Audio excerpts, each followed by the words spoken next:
예레미야 10장 1절에서 11절 말씀. 두려워하지 말아라. 오늘 본문은 이방 우상을 두려워하지 않는 방법에 관한 내용입니다. 하나님께서 이방 사람의 풍습을 배우지 말라고 말씀하십니다. 본문에서 배우다 라고 번역한 히브리어 라마드는 뾰족한 막대기로 찌르다 라는 의미와 함께 부지런히 능숙하게 라는 의미입니다.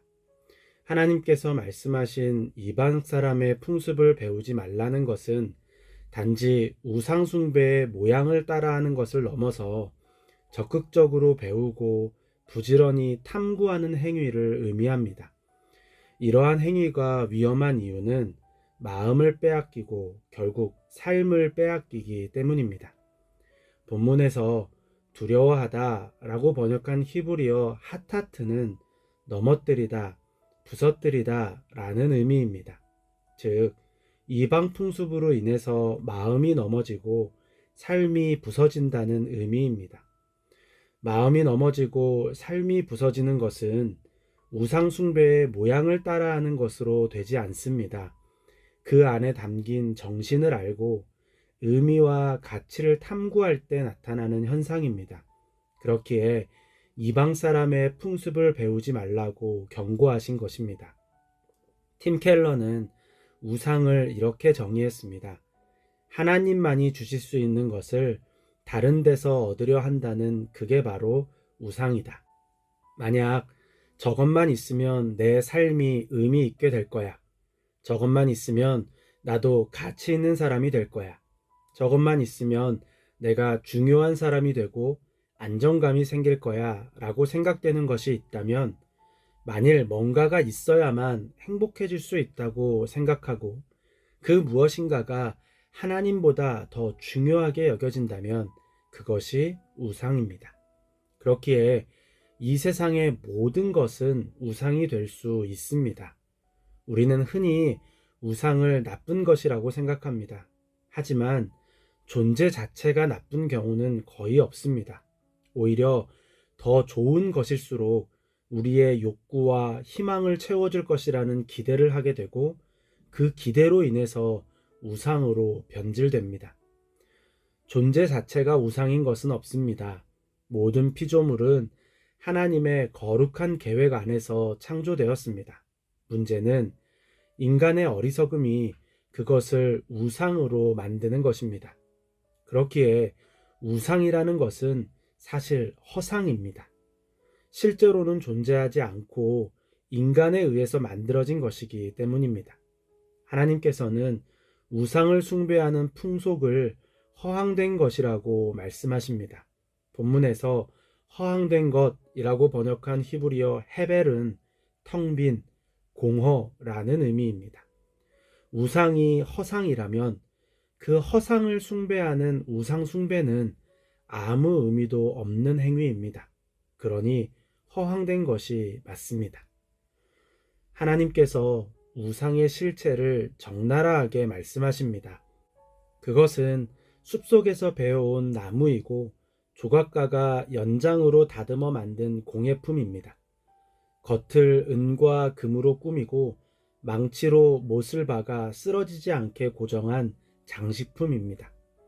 논에 세운 허수아비와 같이 말도 못하고 스스로 걸어 다닐 수도 없고 사람에게 재앙을 내리거나 복을 내릴 수도 없습니다.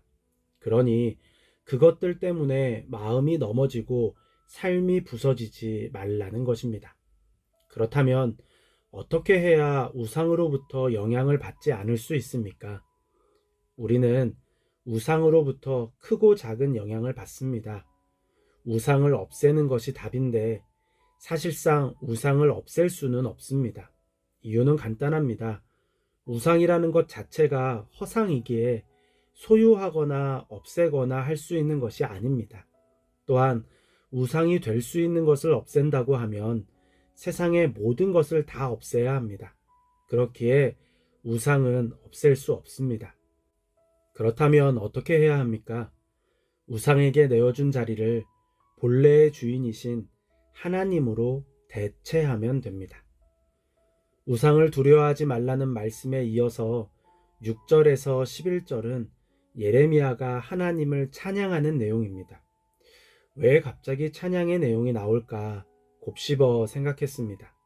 단지 우상과 하나님을 대조하고 비교해서 더 좋은 분이라는 것을 알리려는 것일까? 그런데 더 깊은 의미가 있었습니다. 예레미야가 찬양을 통해서 말하고자 하는 핵심은 이것입니다. 오직 주님만이 참되신 하나님이시오. 주님만이 살아계시는 하나님이시며 영원한 임금이십니다. 우상이 허상이라면 하나님은 참되신 분입니다. 본문에서 참이라고 번역한 히브리어 에메트는 안정성, 확실함, 진리라는 의미입니다.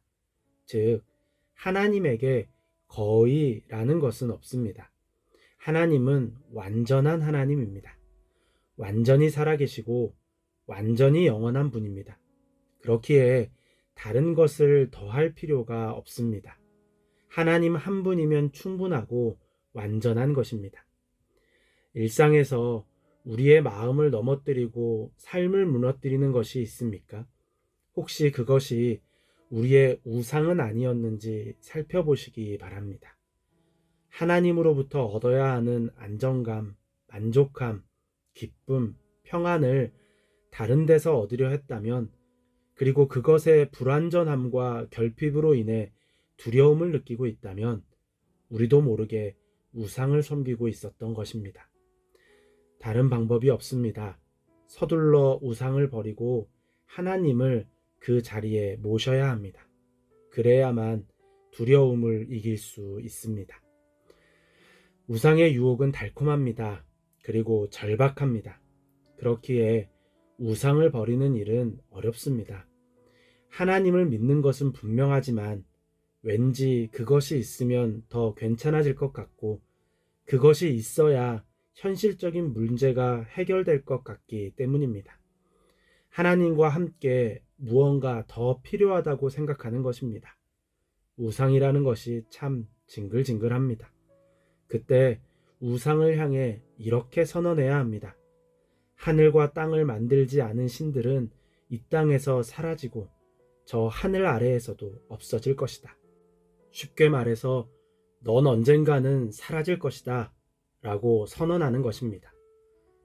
언젠가는 사라질 것을 붙잡아 보겠다고 마음이 넘어지고 삶이 부서지는 것을 그대로 둘 수는 없습니다. 바람에 날아갈 것은 날려보내고 참되신 하나님을 붙잡는 용기가 있기를 바랍니다.